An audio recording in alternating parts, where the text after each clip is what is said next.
Hello everyone, कैसे हैं आप सब। This is Urvi and welcome to another lecture by PW skills. आज के लेक्चर में हम एरेज पे ही कुछ और क्वेश्चंस करने वाले हैं। तो पिछले कुछ क्लासेस से हम एरेज पे ही क्वेश्चंस जो है प्रैक्टिस कर रहे हैं। तो आई होप आप लोग साथ साथ क्वेश्चंस को प्रैक्टिस कर रहे हैं, जो असाइनमेंट में क्वेश्चंस हैं वो भी प्रैक्टिस कर रहे हैं। एंड पिछले क्लास को अगर हम थोड़ा रिकैप करें तो पिछले क्लास में हमने 2 पॉइंटर अप्रोच पे क्वेश्चंस देखे थे, जो कि मैंने आप लोगों को बताया था काफ़ी इम्पॉर्टेंट कॉन्सेप्ट है एरेज में। एंड इस अप्रोच पे काफ़ी क्वेश्चंस पूछे जाते हैं इंटरव्यूज़ में। तो 2 पॉइंटर अप्रोच में हमने बेसिकली ये देखा था कि हम 2 पॉइंटर्स की हेल्प से अपने एरे को ट्रैवर्स कर रहे थे। एंड ज़रूरी नहीं है कि हम एरे को सिर्फ एक ही डायरेक्शन में ट्रैवर्स करें, हम एक पॉइंटर से जो है लेफ्ट टू राइट ट्रैवर्स कर सकते हैं अपने एरे को, और दूसरे पॉइंटर से राइट टू लेफ्ट ट्रैवर्स कर सकते हैं। ठीक है, तो इस अप्रोच पे आप लोगों को क्वेश्चंस प्रैक्टिस करते रहने। अब जो आज हम कॉन्सेप्ट करने वाले हैं वो है प्रीफिक्स सम कॉन्सेप्ट पे। प्रीफिक्स सम कॉन्सेप्ट, ठीक है। तो अगेन ये कॉन्सेप्ट भी थोड़ा इम्पॉर्टेंट है फॉर इंटरव्यूज़ में पूछा जाता है। तो आज के लेक्चर में हम समझेंगे कि ये कॉन्सेप्ट क्या होता है, एंड देन हम देखेंगे कि इसको यूज़ कैसे करते हैं। ठीक है, तो ये क्या होता है ये क्वेश्चन के थ्रू हम समझते हैं। अब यहाँ पे क्वेश्चन क्या बोलता है, क्वेश्चन बोलता है कि given an integers array return the prefix sum या फिर running sum in the same array without creating a new array. तो प्रीफिक्स सम या रनिंग सम का क्या मतलब होता है, इसका मतलब पहले समझो तुम। सपोज मेरे पास एक एरे है 5 4 1 2 3, ये मेरा एरे। अब यहाँ पे प्रीफिक्स सम या रनिंग सम का मतलब हुआ कि जो भी एलिमेंट है वहां तक के सारे एलिमेंट्स ऑफ द एरे का सम, मतलब 5 तो फर्स्ट एलिमेंट है तो वो एज इट इज रहेगा, लेकिन यहाँ पे जब हम सेकंड पोजीशन पे आएंगे तो यहाँ पे 4 तक के से पहले के जो भी एलिमेंट्स हैं एंड इंक्लूडिंग 4 का सम, मतलब कि 5 + 4 यहाँ पे 9 आना चाहिए। एंड नेक्स्ट जो है, नेक्स्ट पोजीशन पे अगर मैं देखूं तो 5 + 4 + 1, इस पोजीशन पे, इस पोजीशन तक के सारे एलिमेंट्स, मतलब कि 5 + 4 + 1 का सम आना चाहिए। सिमिलरली इस पोजीशन पे मेरा 5 + 4 + 1 + 2 12 आना चाहिए। एंड यहाँ पे 5 + 4 + 1 + 2 + 3, ये सम मेरा आना चाहिए। तो ये जो मेरा एरे है, ये जो मेरा एरे है, this is my prefix sum array या फिर रनिंग सम एरे। मतलब कि जो भी एलिमेंट है वहां तक के सारे एलिमेंट्स का सम, जो भी पोजीशन है इस पोजीशन तक के सारे एलिमेंट्स तक का सम। सपोज मैंने एक एरे लिया। अब ये जो है हम किसी भी एरे में कैसे कैलकुलेट कर सकते हैं, मैं सिंपली जो है एक लूप लगा सकती हूँ। ठीक है, मैं ट्रैवर्स करूंगी शुरू से एरे के। मैं 5 तक गई, 5 तो मैंने बोला कि वो एज इट इज रहेगा। देन मैं नेक्स्ट एलिमेंट पे गई, ये हम यहाँ से हटा देते हैं। मैंने 5 पे गई, मैंने 5 जो है इंसर्ट कर दिया। उसके बाद मैं 4 पे गई, नेक्स्ट एलिमेंट पे, एंड 4 तक के जो भी एलिमेंट्स हैं 4 तक के लिए मैंने एक लूप लगा दिया, एक नया लूप लगा दिया, जो कि स्टार्टिंग ऑफ द एरे से लेकर 4 तक चलेगा और सम कैलकुलेट करेगा। तो 5 + 4 कैलकुलेट करके वो इंसर्ट कर देगा। सिमिलरली मैं नेक्स्ट एलिमेंट पे गई और मैंने एक और लूप लगाया, जो कि स्टार्टिंग ऑफ द एरे से लेके 1 तक सारे एलिमेंट्स का सम कैलकुलेट करके मेरे आंसर वेक्टर में या आंसर एरे में इंसर्ट कर देगा, एंड सो ऑन। लेकिन अब यहाँ पे क्या हो रहा है कि हमें एक न्यू एरे बनाना पड़ रहा है, जहां पे हम अपने सम्स को, प्रीफिक्स सम्स को स्टोर कर रहे हैं। लेकिन क्वेश्चन में क्या लिखा है, क्वेश्चन में लिखा है कि तुम्हें ये करना है without creating a new array. Without creating a new array मतलब कि हम एक नया एरे नहीं बना सकते टू स्टोर आवर आंसर। हमें इसी आंसर जो हमारा, इसी एरे जो हमारा इनपुट एरे है उसी के अंदर चेंजेस करने हैं to store our prefix sum. तो अब वो कैसे कर सकते हैं, मेरा ये जो है इनपुट एरे है, एंड 5 तो एज इट इज रहेगा, ये मुझे पता है। अब 4 की जगह मुझे यहाँ पे डालना है 5 + 4, ठीक है। तो मैं क्या करूँगी, जो ये एलिमेंट है जिस भी मैं पोजिशन पे हूँ, दैट प्लस जो मेरा प्रीवियस वाला एलिमेंट है उसका सम मैंने डाल दिया, मतलब यहाँ पे 4 + 5 डाल दिया। तो मैंने यहाँ पे ये एक मैं नया एरे नहीं बना रही हूँ, इसी में चेंजेस करके दिखा रही हूँ तुम्हें, ठीक है। तो यहाँ पे 9 आ गया। अब यहाँ पे ये समझो, ये जो 9 एलिमेंट है ये क्या है, ये एरे 0 से लेकर एरे आई तक का सम है। अगर मैं इस पे यहाँ पे आई बोल रही हूँ, ठीक है, ये माइनस नहीं है, मतलब ये एल तक है, ठीक है। इसको मैं दोबारा लिख देती हूँ, ए 0 से लेके ए आई तक का सम है ये। अब जब मैं नेक्स्ट इस पे आई +1 पे आई मैं, ठीक है, this is I and this is i+1। अब मैं i+1 पोजिशन पे आई हूँ। अब i+1 पोजिशन तक का अगर मुझे सम चाहिए तो क्या मैं बोल सकती हूँ कि पिछला जो सम है, प्रीफिक्स सम, मतलब कि a ऑफ i तक का जो प्रीफिक्स सम है प्लस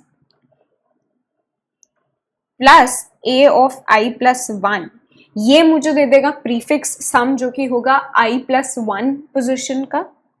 मतलब कि मेरे को शुरू से सारा सम कैलकुलेट करने की जरूरत नहीं है, मुझे बस पिछले वाले एलिमेंट प्लस करंट एलिमेंट को ऐड करना। तो मुझे क्या मिलेगा, 10 मिल जाएगा। सिमिलरली मैं 10 में जब 2 ऐड करूंगी तो मुझे 12 मिल जाएगा। 12 में 3 ऐड करूँ तो मुझे 15 मिल जाएगा, ठीक है। तो प्रीफिक्स सम अगर मुझे कैलकुलेट करना है एट एनी पोजीशन i+1, तो मेरे को प्रीवियस जो प्रीफिक्स सम है, मतलब कि prefix sum till i position plus a of i+1 जो है मुझे ऐड करना है, मुझे i+1 पोजीशन का प्रीफिक्स सम मिल जाएगा, ठीक है। तो इस क्वेश्चन को कोड करते हैं, ये थोड़ा इजी सा है क्वेश्चन। हमने यूजर से साइज ले लिया वेक्टर का और एक वेक्टर क्रिएट कर दिया, और उसके बाद हम एक लूप बना लेते हैं जहाँ पे हम अपने वेक्टर के एलिमेंट्स को इंसर्ट करवा लेंगे यूजर से इनपुट लेके। तो इंट एलिमेंट, एंड ये हमने इनपुट ले लिया v.pushback एलिमेंट। अब हम क्या करेंगे, हम यहाँ पे एक फंक्शन बनाएंगे रनिंग सम, एंड यहाँ पे अपने वेक्टर b को पास कर देंगे और उसके बाद इस वेक्टर को हम प्रिंट करवा लेंगे, ठीक है, यूजिंग अ फॉर लूप। तो हमें क्या करना है, cout v of i and space. अब ये जो वेक्टर है, इनपुट वेक्टर, इसी के अंदर हम चेंजेस कर रहे हैं, तो हमें यहाँ पे एक नया वेक्टर नहीं बनाना है। तो इसके लिए हमारा जो फंक्शन होगा वो void रिटर्न कर रहा होगा, void running sum, जहाँ पर हम अपना वेक्टर int टाइप का जो है वो पास कर रहे हैं बाय रेफरेंस। एंड यहाँ पे हमें क्या करना है, हम एक लूप लगाएंगे जो कि चलेगा 1 से लेकर मेरा v.size तक i++। अब मैंने यहाँ पे 1 से क्यों चलाया, क्योंकि 0th एलिमेंट पे जो भी मेरा एलिमेंट होगा, जो भी मेरा प्रीफिक्स सम होगा, ठीक है, वो तो वही रहेगा, है ना, 5, क्योंकि मेरा फर्स्ट एलिमेंट था तो वो तो 5 ही रहेगा, उसमें मेरे को कुछ नहीं ऐड करना है। लेकिन v ऑफ i, जहाँ पे i जो है 1 से स्टार्ट हो रहा है, यहाँ का प्रीफिक्स सम अगर मुझे निकालना है तो मैं लिखूंगी v of i-1 plus v of i। तो जो पहला वाला एलिमेंट है जहाँ पे मैं अज्यूम कर रही हूँ कि प्रीफिक्स सम प्रेजेंट है i-1 तक का, प्लस जो मेरा करंट एलिमेंट है i, उसको मैंने ऐड कर दिया, तो मुझे मेरा प्रीफिक्स सम मिल जाए, प्रीफिक्स सम एरे मिल जाएगा। एंड इसको मैं ऐसे भी लिख सकती हूँ vi plus is equal to vi-1, right. And यहाँ पे हम इनबिल्ट, हम जो हमारा इनपुट है वेक्टर उसी में चेंजेस कर रहे हैं, तो हमें यहाँ पे कुछ रिटर्न करने की ज़रूरत नहीं है। तो इसको करते हैं रनिंग सम, एंड हम इनपुट दे रहे हैं 5 4 1 2 3 एंड 5 9 10 12 15। ठीक है, यही था हमारा जो आउटपुट आना चाहिए था। इसको हम ड्राई रन भी करके देख सकते हैं। मैंने इनपुट दिया है 5 4 1 2 3 एंड मेरा यहाँ पे सबसे पहले 5 बनेगा और फिर नेक्स्ट ट्रावर्सल में मैं क्या करूँगी कि 4 प्लस 5 कर दूंगी, मतलब कि यहाँ पे 9 हो जाएगा। एंड नेक्स्ट ट्रावर्सल में मैं जब आऊँगी यहाँ पे 1 वाले पोजीशन पे, तो मैं 9 प्लस 1 कर दूंगी, तो यहाँ पे मेरा आ जाएगा 5 9 10 2 3। नेक्स्ट ट्रावर्सल में मैं जब 2 पे हूँ तो ये पिछले वाले एलिमेंट प्लस 2 कर देगा, तो ये कहेगा 5 9 10 12 3 एंड फाइनली वो 12 प्लस 3 कर देगा लास्ट पोजीशन पे, तो 5 9 10 12 15। ये मेरा आउटपुट एरे आ जाएगा। ठीक है, तो हमने प्रीफिक्स सम कैसे निकालते हैं किसी भी एरे का वो देख लिया है। तो बढ़ते हैं नेक्स्ट क्वेश्चन की तरफ, जो कि क्या बोल रहा है। ये बोल रहा है कि we have to check if we can partition the array into 2 sub arrays with equal सम। मतलब कि हमें एक एरे दे रखा होगा और हमें वहां पे चेक करना है कि क्या इस एरे को हम 2 सब एरेज में पार्टीशन कर सकते हैं। सब एरेज का मतलब क्या है? सब एरेज का मतलब पार्ट ऑफ द एरे, मतलब कि हमें अपने एरे को, ओरिजिनल एरे को 2 पार्ट्स में डिवाइड करना है सच दैट जो दोनों पार्ट्स हैं उनका सम, उनके एलिमेंट्स का सम शुड बी इक्वल। ठीक है, अगर ये सारे एलिमेंट्स का सम इज सम 1 एंड ये सेकेंड पार्ट के एलिमेंट्स का सम इज सम 2, तो सम 1 should be equal to some 2। ये पॉसिबल है या नहीं, ये हमें ट्रू और फॉल्स में बताना है। इस चीज को इसने रीफ्रेज भी करके बोला है कि check that the prefix sum of a part of the array is equal to the suffix sum of the rest of the array. Prefix sum आपने लास्ट क्वेश्चन में देख लिया। प्रीफिक्स सम या running sum is the same thing.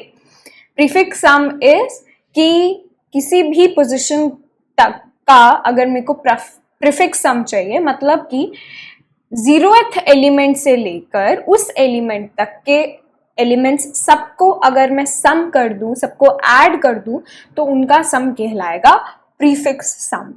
दोबारा बोल देती हूं, किसी भी एलिमेंट का प्रीफिक्स सम होगा, उससे पहले जो सारे एलिमेंट्स हैं एरे में उन सबको मैं अगर ऐड कर दूं तो उनका sum would be prefix sum. तो ये बोल रहा है कि check that the prefix sum of a part of the array is equal to the suffix sum. तो प्रीफिक्स जैसे हो गया कि उस एलिमेंट से पहले तक के सारे एलिमेंट्स का सम, ऐसे ही सफिक्स सम हो गया उस एलिमेंट के बाद के सारे एलिमेंट्स तक का सम।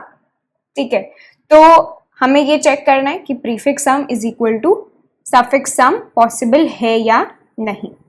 ठीक है, तो सपोज हमारे पास एक एरे है और वहां पे हमारे पास कुछ एलिमेंट्स हैं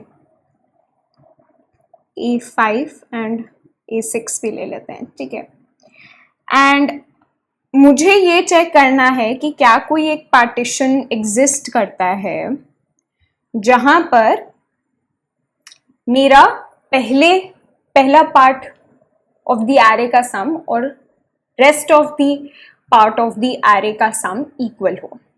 तो अगर ये आ रहा है और मैं यहाँ पे बोलूं कि यहाँ पे A1 plus A2 plus A3 plus A4 is equal to A5 plus A6, तो यहाँ पे हमें एक पार्टीशन मिल गया, ये पार्टीशन यहाँ एग्जिस्ट करता है सो दैट हमारा प्रीफिक्स सम और सफिक्स सम इक्वल है।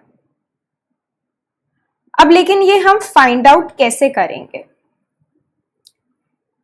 ये पार्टीशन कहीं पे भी एग्जिस्ट कर सकता है, जरूरी नहीं है कि it lies in the middle of the array. ठीक है, ये चीज ध्यान रखना। अब यहाँ पे मैं एक चीज कर सकती हूँ कि मैं अपने पूरे एरे को ट्रैवर्स करूंगी एक एक करके। मैं पहले A1 पे गई अपने फर्स्ट एलिमेंट पे एंड वहां तक का जो सफिक्स प्रीफिक्स सम में मुझे पता है वो A1 ही है, और सफिक्स सम क्या होगा उसके लिए मुझे एक और लूप लगाना पड़ेगा जो कि A2 से लेके A6 तक चलेगा, और मैं चेक करूंगी कि क्या जो प्रीफिक्स सम है A1 का और जो सफिक्स सम है A2 से लेके A6 तक का क्या वो सेम है या नहीं, एंड सो ऑन। फिर अगर नहीं मिला मुझे वहां पे आंसर तो फिर मैं A2 पे जाऊंगी, फिर A2 के लिए सेम चीज मुझे चेक करनी पड़ेगी एंड सो ऑन। ठीक है, तो एक तो तरीका ये हो गया कि हम हर एलिमेंट पे जा रहे हैं और हम चेक करें कि क्या जो प्रीफिक्स सम है टिल सम एलिमेंट I क्या वो इक्वल टू है to suffix sum for I+1। ठीक है, अगर हमें ऐसा कोई I मिल जाता है तो हमें पता चल जाएगा कि yes this is possible, we will return true. लेकिन प्रीफिक्स सम और सफिक्स सम कैलकुलेट करने के लिए हमें यहाँ पे क्या करना पड़ेगा, हमें लूप्स लगाने पड़ेंगे, वो भी दो लूप। पहले एक लूप होगा जो कि I तक के का प्रीफिक्स सम कैलकुलेट करेगा और दूसरा एक लूप जो कि I+1 के बाद के एलिमेंट्स का सफिक्स सम कैलकुलेट करेगा। Do we have a better way to do this? Yes, we do. How can we do this? उसके लिए एक बारी मैं दोबारा रिवाइज करा देती हूँ कि प्रीफिक्स सम और सफिक्स सम यहाँ पे क्या है। ठीक है,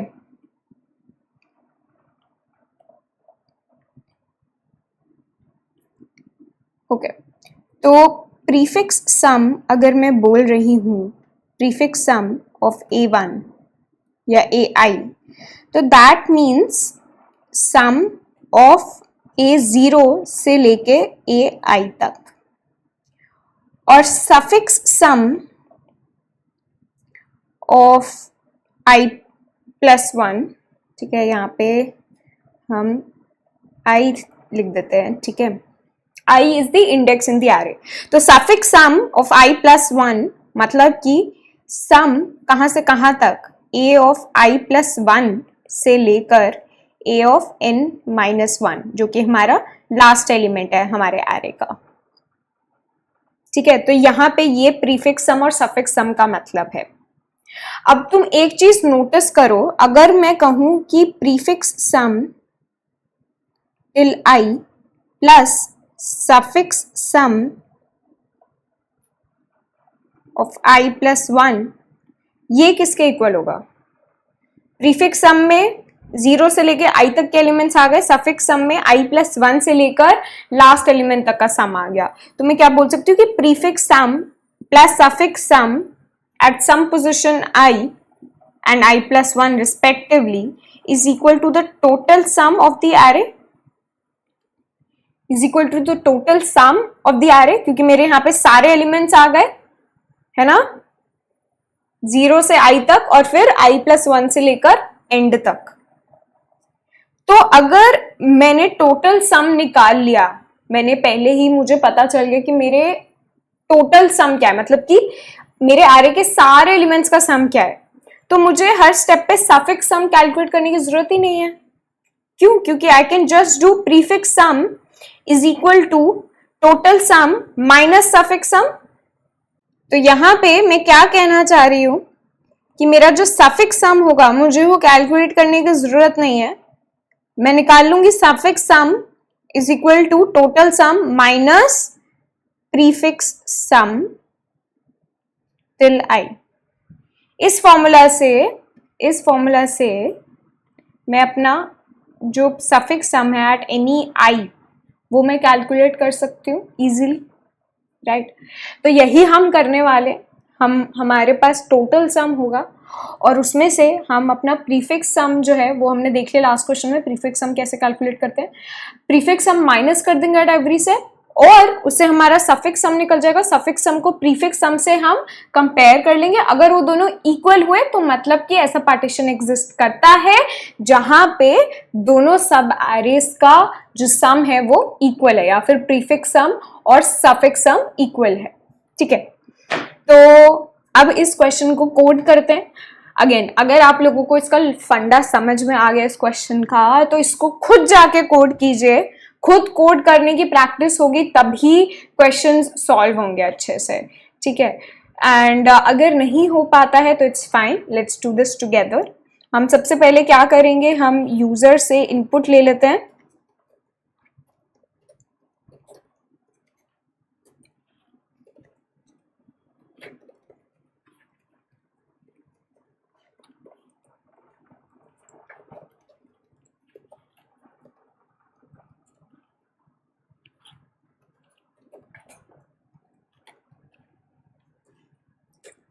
यहां पर हम एक फंक्शन बना रहे होंगे बूल टाइप का, जो कि चेक करेगा कि क्या प्रीफिक्स सम और सफिक्स सम हमारे एरे में इक्वल है या नहीं।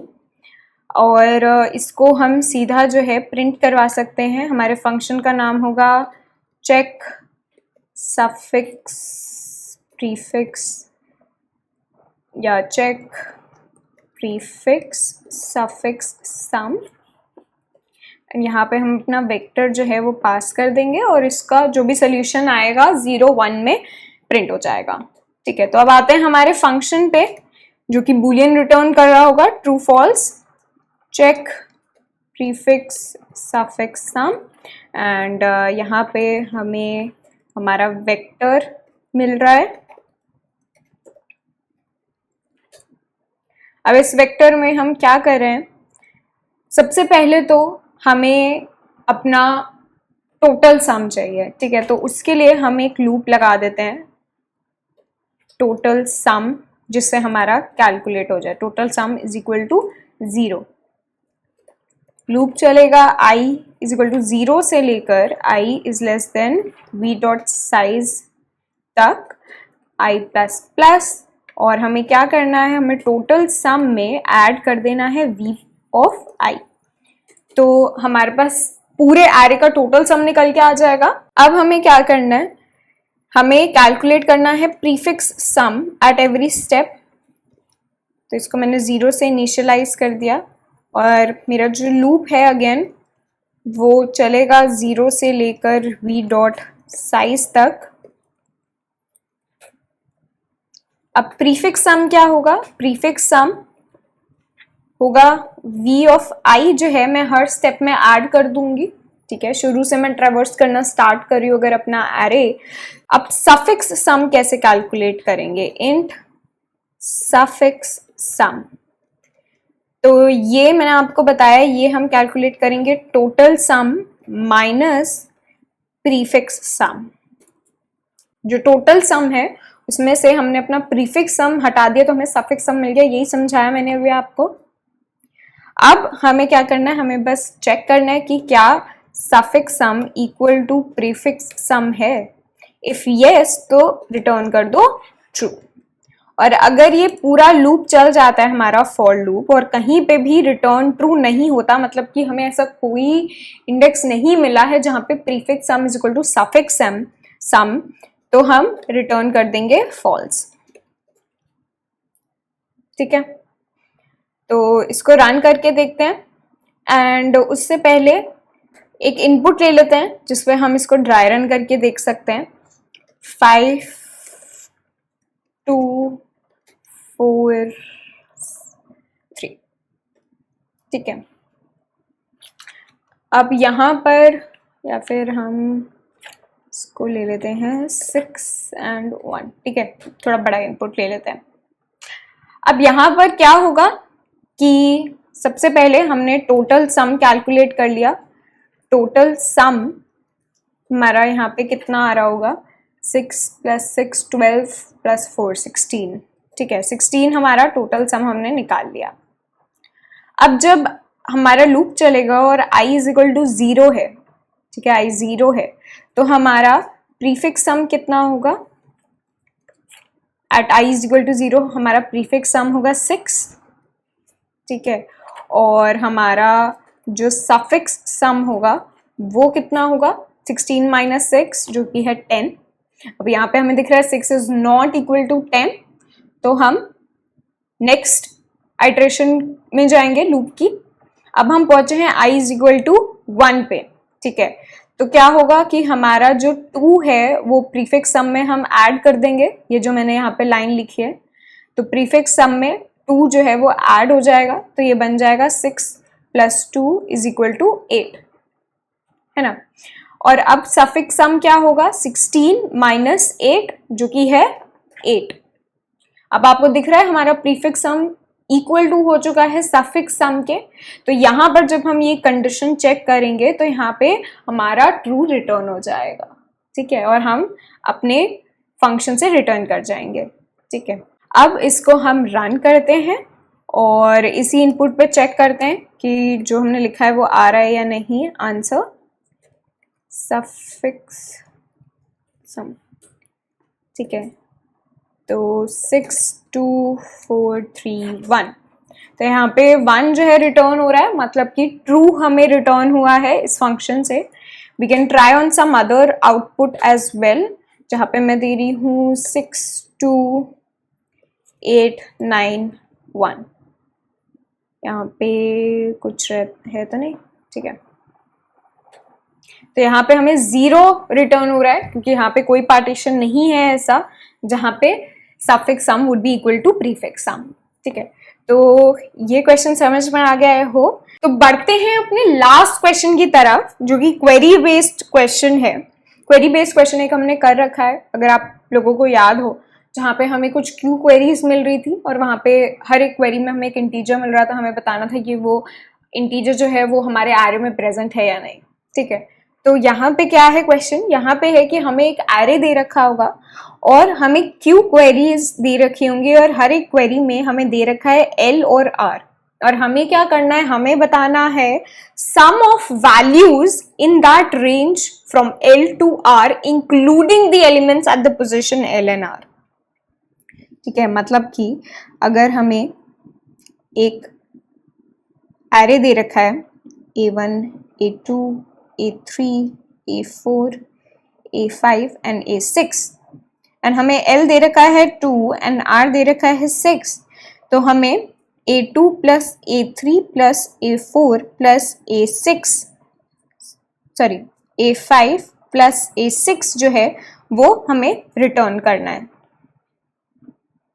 ठीक है। तो ऐसे हमें क्यू क्वेरीज के लिए करना है। अब ये करने का एक डायरेक्ट तरीका है कि जैसे ही हमें एल और आर मिलेंगे तो हम एक लूप लगा देंगे जो कि एल से लेके आर तक चलेगा एंड वहां के सारे एलिमेंट्स को हम ऐड करके रिटर्न कर देंगे उनका सम।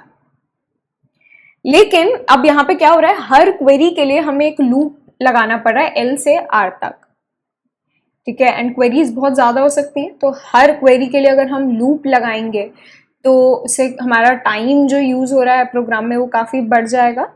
क्या इसका कोई बेटर तरीका है सॉल्व करने का जहां पे हर क्वेरी के लिए हमें लूप ना लगाना पड़े? तो यहां पर हम प्रीफिक्स सम का कॉन्सेप्ट जो है यूज कर सकते हैं ताकि हम कुछ प्री कैलकुलेशन करके रख ले, so that we don't have to have a loop every time for every query। तो वो चीज हम कैसे यहाँ पे यूज कर सकते हैं, थोड़ा सा सोचिए। एक एग्जाम्पल से समझते हैं। मैंने एक एग्जाम्पल लिया 5 1 2 3 4, ठीक है, ये मेरा एरे है। अब यहां पर अगर मैंने कुछ एल और आर ले लिया, ठीक है, सपोज मेरा एल जो है वो 2 है और आर जो है वो 5 है। यहाँ पे ये चीज ध्यान रखना कि एल और आर जो है वो 1 बेस्ड इंडेक्सिंग है, ठीक है, 0 बेस्ड इंडेक्सिंग नहीं है जो कि हम नॉर्मली देखते हैं, यहाँ पे 1 बेस्ड इंडेक्सिंग है। तो अगर एल और आर 2 और 5 हैं तो मतलब कि 2 पोजिशन ये रही और 5th पोजिशन ये रही, ठीक है, तो हमें 1 प्लस 2 प्लस 3 प्लस 4 जो है वो रिटर्न करना होगा। तो हमें 1 प्लस 2 प्लस 3 जो है यहाँ पे रिटर्न करना है आंसर में। अब 1 + 2 + 3 मतलब क्या हुआ कि ये वाला पार्ट जो है हमें रिटर्न करना है। अब यहाँ पे प्रीफिक्स सम को वापस देखते हैं कि प्रीफिक्स सम क्या था, जैसे कि हमने लास्ट क्वेश्चंस में देखा है। अगर मैं आपको बोलूं प्रीफिक्स सम टिल पोजीशन 4 क्या होगा, तो वो होगा ये 5 + 1 + 2 + 3, मतलब कि A0 से लेकर A4 तक का सम। एंड मैं बोलूं कि प्रीफिक्स सम एट पोजीशन 2 क्या होगा, A0 से लेकर A2 तक, मतलब कि ये 5 + 1 होगा। अब आप लोगों को ये चीज समझ में आ रही है? इसको मैं दोबारा से ड्रॉ कर देती हूँ ताकि ये इजी टू अंडरस्टैंड हो। यहाँ पर ये जो पार्ट है ये मेरा आंसर है जो कि मुझे कैलकुलेट करना है। जो मेरा प्रीफिक्स सम है till 4th position till R, वो ये है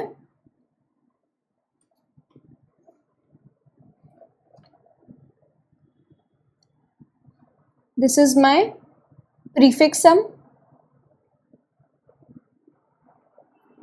टिल R, R जो मेरे को क्वेरी में दे रखा है। एंड दिस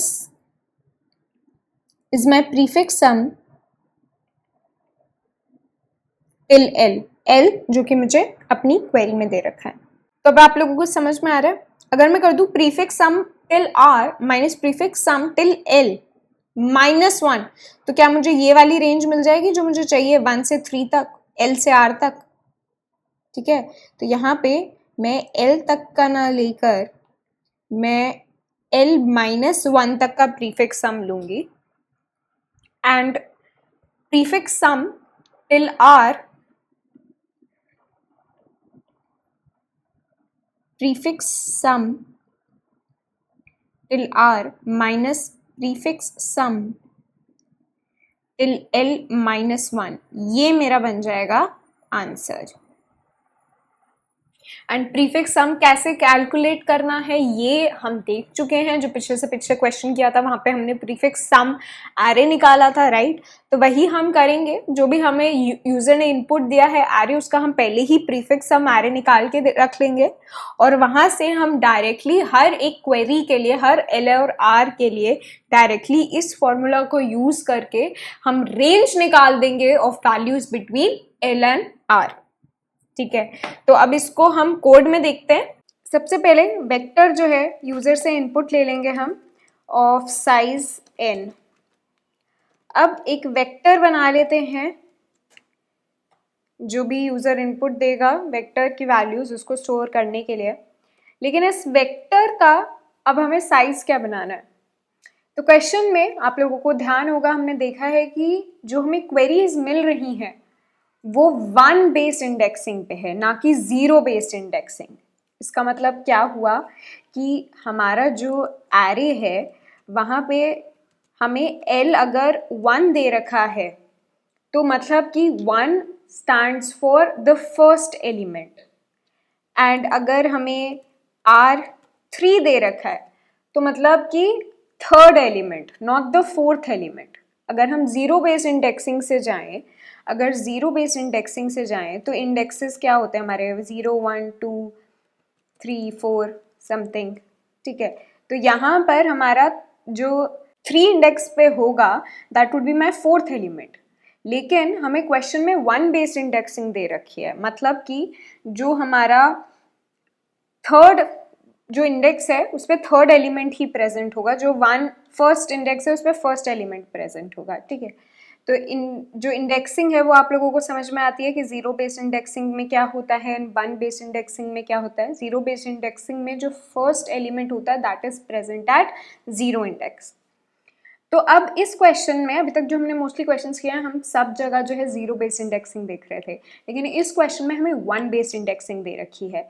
तो अब उसके लिए हम क्या कर सकते हैं, हम एक चीज़ कर सकते हैं कि हम अपने वेक्टर को n+1 साइज का बना सकते हैं। उससे क्या होगा, उससे क्या होगा कि सपोज ये मेरे इंडेसेस हैं, ठीक है, these are my index and my vector। तो अगर मेरा वेक्टर जो है सपोज मुझे दे रखा है कि मेरे को 6 साइज का वेक्टर बनाना है, ठीक है, तो ज़ीरो बेस्ड इंडेक्सिंग के हिसाब से मैं क्या करूँगी कि ज़ीरो इंडेक्स पे मेरा फर्स्ट एलिमेंट आ जाएगा, फिर फर्स्ट इंडेक्स पे second element and so on. मैं क्या बोल रही हूँ कि वेक्टर को हम n+1 साइज का बना लेते हैं।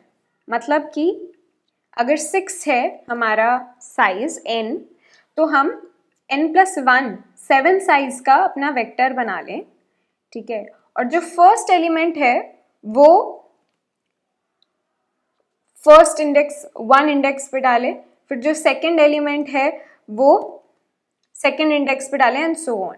और जो ज़ीरो इंडेक्स है वहाँ पे हम ज़ीरो डाल देंगे, ठीक है, कि वहाँ पे कोई भी हमारा एलिमेंट प्रेजेंट नहीं है। तो इससे क्या होगा कि जब हमें क्वेरीज मिलेंगी वो वन बेस्ड इंडेक्सिंग के हिसाब से मिलेंगी, तो हमारे लिए ईजी हो जाएगा उस टाइम, है ना। अगर हमें 1 दे रखा है तो हमें x1 जो है बताना होगा, अगर 2 दे रखा है तो x2 बताना होगा, ठीक है। तो ये चीज़ समझ में आ रही है कि यहाँ पे n+1 साइज का क्यों बनाया हमने वेक्टर। अगर ज़ीरो बेस्ड इंडेक्सिंग होती है तो हम 0 से n-1 तक जाते हैं। अगर हमारी ज़ीरो बेस्ड इंडेक्सिंग होती है तो हम 0 से n-1 इंडेक्स तक स्टोर करते हैं। अब यहाँ पर मुझे 1 बेस्ड इंडेक्सिंग क्योंकि दे रखी है, तो मैं क्या करूँगी कि n+1 साइज का बना लूँगी और अपने जो एलिमेंट्स हैं उनको स्टोर करूँगी 1 से लेकर n इंडेक्स तक, ठीक है। इसलिए मेरा जो वेक्टर बनेगा वो n+1 साइज का बन जाएगा, ठीक है। एंड इसको हम यहाँ पे इनिशियलाइज भी कर देते हैं 0 से, ठीक है। तो अब हमने एक वेक्टर बना लिया of n+1 size and her element जो है वो भी 0 है। अब इसके वैल्यूज़ को इनपुट लेने के लिए हम एक फॉर लूप चला देंगे, ठीक है, जो कि 1 से स्टार्ट होगा एंड ये चलेगा n तक, क्योंकि हम यहाँ पे 1 बेस्ड इंडेक्सिंग फॉलो कर रहे हैं। अब यहाँ पे क्या करेंगे, सीधा v ऑफ i जो है यूज़र से इनपुट ले लेंगे। तुम्हारी जो भी अगर 6 साइज का वेक्टर है, 6 वैल्यूज़ यूज़र इनपुट दे रहा है, तो 6 वैल्यूज़ 1 इंडेक्स से लेकर n इंडेक्स तक स्टोर हो जाएंगे मेरे वेक्टर में। अब सबसे पहले मुझे क्या करना है, मुझे कैलकुलेट करना है अपना प्रीफिक्स सम एरे, ठीक है, और वो हम पिछले क्वेश्चन में देख चुके हैं कि कैसे करते हैं। हम लूप लगाएंगे, अगेन ये लूप जो है 1 से लेकर n तक चलेगा एंड v ऑफ i में हम ऐड कर देंगे v ऑफ i-1, ठीक है। हर एलिमेंट v ऑफ i में हम ऐड कर देंगे v ऑफ i-1 एंड ये लूप चल रहा है हमारा 1 से लेकर इक्वल टू n तक। अब हमारे पास प्रीफिक्स सम एरे आ गया।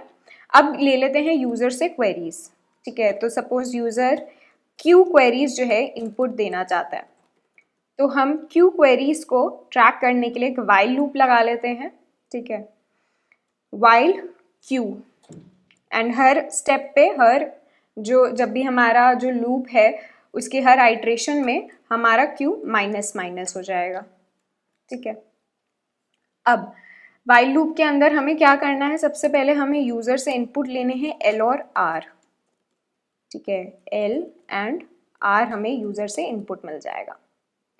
अब हमारा आंसर स्टोर करने के लिए एक वेरिएबल बना लेते हैं आंसर, एंड हमारा आंसर किसके इक्वल होगा, हमारा आंसर जो है वो इक्वल होगा जो हमारा प्रीफिक्स सम एरे है उसका जो r इंडेक्स पे जो एलिमेंट है माइनस जो प्रीफिक्स सम एरे है उसका l-1, राइट। तो हमारा आंसर जो होगा वो होगा v of r minus V of L minus one. ठीक है, इसका लॉजिक हमने समझ लिया है। अभी आर इंडेक्स पे मेरे को आर इंडेक्स तक के सारे एलिमेंट्स का सम मिल जाएगा, एल माइनस वन इंडेक्स पे मुझे एल माइनस वन इंडेक्स तक के सारे एलिमेंट्स का सम मिल जाएगा। ठीक है, और यहाँ पे हमने एल माइनस वन इसलिए किया है, एल इसलिए नहीं किया है क्योंकि हमें एल इंडेक्स पे जो एलिमेंट है उसको इंक्लूड करना है अपने आंसर में, है ना। तो इसलिए हम यहाँ पे एल माइनस वन तक के एलिमेंट्स का सम माइनस कर देंगे और इस आंसर को फिर हम प्रिंट कर देते हैं। ठीक है, तो इसको अगर हम ड्राई रन करके देखें तो सपोज एक इनपुट ले लेते हैं 5 1 2 3 4, ये हमारा वेक्टर है जो यूजर ने इनपुट दिया है। तो इसको हम स्टोर कैसे करेंगे, 5 जो वैल्यूज यूजर ने इनपुट दी है उसको स्टोर करने के लिए हम 6 साइज का वेक्टर बनाएंगे। फर्स्ट जो एलिमेंट होगा वो होगा हमारा 0, मतलब 0th इंडेक्स पे हमने 0 स्टोर कर दिया, फिर फर्स्ट इंडेक्स पे 5, फिर सेकंड इंडेक्स पे 2 एंड सो ऑन। तो this is what our vector will look like, right. अब यहाँ पर हम सबसे पहले क्या कर रहे हैं, प्रीफिक्स सम एरे जो है वो अपना कैलकुलेट कर रहे हैं। तो उसके लिए हमारा लूप जो है वो स्टार्ट होगा i इज इक्वल टू 1 से। ठीक है, i इज इक्वल टू 1 से स्टार्ट होगा और जो 0th इंडेक्स पे एलिमेंट है वो एज इट इज रहेगा। फिर 5 में हम 0 ऐड कर देंगे तो हमारा बन जाएगा 5। नेक्स्ट हमारा i हो जाएगा 2। अब क्या करेंगे, 1 में ऐड कर देंगे 5, so this will become 6. Now at next step our I will become 3, तो हम 2 में ऐड कर देंगे 6, तो हमारा हो जाएगा 8। नेक्स्ट स्टेप में हमारा I जो हो गया वो 4 हो गया, तो हम 3 में ऐड कर देंगे 8। ठीक है, तो 11 हो जाएगा। एंड फिर हमारा जो I है वो बन जाएगा 5, तो 4 में ऐड हो जाएगा 11 एंड यहाँ पे स्टोर हो जाएगा। तो ये हमारा जो है ये प्रीफिक्स सम एरे बन गया। This is our prefix sum array, right. अब यहाँ पर अगर हमें यूजर क्वेरीज दे रहा है कुछ, l is equal to 1 and r is equal to 3, ठीक है, ये हमें क्वेरीज मिल रही है फर्स्ट क्वेरी यूजर से। तो यहाँ पे हमारा जो आंसर होगा that will be equal to what, हमारा v of r minus v of l minus 1। ठीक है, which is v of 3 minus v of l minus 1 क्या हुआ, 1 माइनस 1 हो गया 0। ठीक है, अब अगर v ऑफ 3 हम देखें तो v ऑफ 3 क्या है, v ऑफ 3 है 8, राइट, जो हमारा थर्ड एलिमेंट है। So this is 8 and v of 0 क्या है, v ऑफ 0 तो 0 ही है, तो 8 माइनस 0 जो है हमारा आंसर आ जाएगा 0। सिमिलरली अगर हम l और r की कोई और वैल्यू के लिए देखें, l is equal to 2 and r is equal to 5। ठीक है, तो यहाँ पे हमारा जो आंसर आएगा that would be v of r minus v of l minus 1। ठीक है, which is nothing but r क्या है यहाँ पे 5 एंड l क्या है 2, तो 2 माइनस 1 हुआ 1।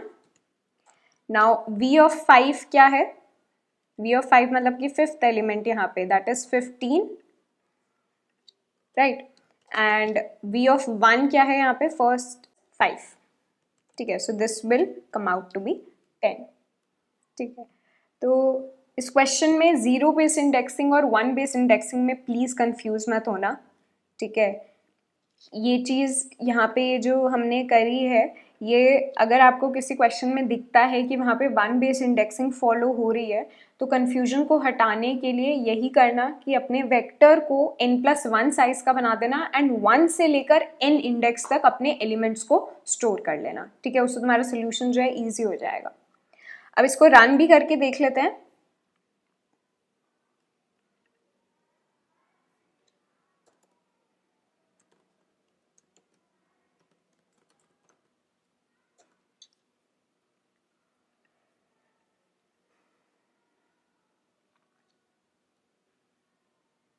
तो यहाँ पे हम 5 साइज का एरे जो है वो इनपुट दे रहे हैं, 5 1 2 3 4 एंड 3 क्वेरीज हम देंगे। फर्स्ट क्वेरी है हमारी 1 से लेके 3 तक, तो यहाँ पे हमारा आउटपुट जो है वो 8 आ गया।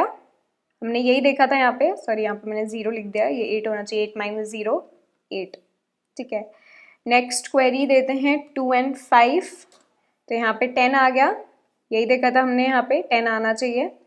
एक और क्वेरी देते हैं जहाँ पे L और R जो है वो इक्वल है, ठीक है, 4 एंड 4, तो 4 अगर L भी 4 है और R भी 4 है तो सिर्फ जो L इंडेक्स वाला एलिमेंट है सिर्फ वो आएगा हमारे सम में। तो फोर्थ एलिमेंट हमारा क्या है, वो 3 है, राइट। तो यहाँ पे 3 जो है हमारा इनपुट आ गया, ठीक है। तो आई होप ये क्वेश्चन समझ में आ गया है। इसको एक बारी खुद पेन एंड पेपर पे करके देखना सॉल्व कि तुम्हारा वेक्टर जो है वो कैसे बन रहा है और कैसे R तक का हम प्रीफिक्स सम निकाल रहे हैं, कैसे L-1 तक का प्रीफिक्स सम निकाल रहे हैं, ठीक है। तो उससे एकदम क्लियर हो जाएगा ये question. So that is all for today's class. आज के लेक्चर में हमने क्या देखा है कि प्रीफिक्स सम कॉन्सेप्ट क्या होता है, एंड अगर हमें कोई भी एक एरे गिवन है और उसका हम प्रीफिक्स सम एरे निकालें तो उस प्रीफिक्स सम एरे का ith element would be the sum of elements from 0th position to ith position, ठीक है। तो प्रीफिक्स सम से हमें ये मिल जाता है कि उस पोजीशन तक के सारे एलिमेंट्स का सम क्या है, एंड हमने ये भी देख लिया कि इस कॉन्सेप्ट को हम कैसे यूज कर सकते हैं दूसरे क्वेश्चंस में। तो आप क्वेश्चंस जो है प्रैक्टिस करते रहिए एरेज पे। नेक्स्ट लेक्चर में हम बढ़ने वाले हैं 2D एरेज पे, ठीक है, which is the next topic after 1D arrays. तो इस टॉपिक पे बढ़ने से पहले 1D एरेज जो भी अभी तक हमने पढ़ा है, एरेज वेक्टर्स, वो एकदम क्लियर होना चाहिए, तभी आगे का ये जो 2D एरेज टॉपिक है ये समझ में आने वाला है, ठीक है। तो इस लेक्चर से पहले सारे 1D एरेज के जो भी हमने क्वेश्चंस किए हैं, एरेज के, वेक्टर्स के, वो सब दोबारा से प्रैक्टिस कर लीजिए और क्वेश्चंस प्रैक्टिस कर लीजिए। Thank you for watching this video. और रिसोर्सेज के लिए यू मस्ट विजिट pwskills.com, जहां पर आप नोट्स, असाइनमेंट्स एंड आगे के लेक्चर्स का शेड्यूल ये सब एक्सेस कर पा रहे होंगे फॉर एब्सोल्युटली फ्री। एंड अगर आपको लेक्चर्स में कुछ डाउट्स आ रहे हैं विच इज एब्सोल्युटली नॉर्मल, तो डिस्क्रिप्शन में एक फॉर्म गिवन है जहां पे आप अपने टेक्निकल डाउट्स लेक्चर से रिलेटेड जो भी हैं वो फिल कर सकते हैं, एंड हमारी टीम जो है वो रेलिवेंट डाउट्स को उठाएगी and live doubt resolution sessions में हम उन डाउट्स को कवर करेंगे। तब तक take care and good bye.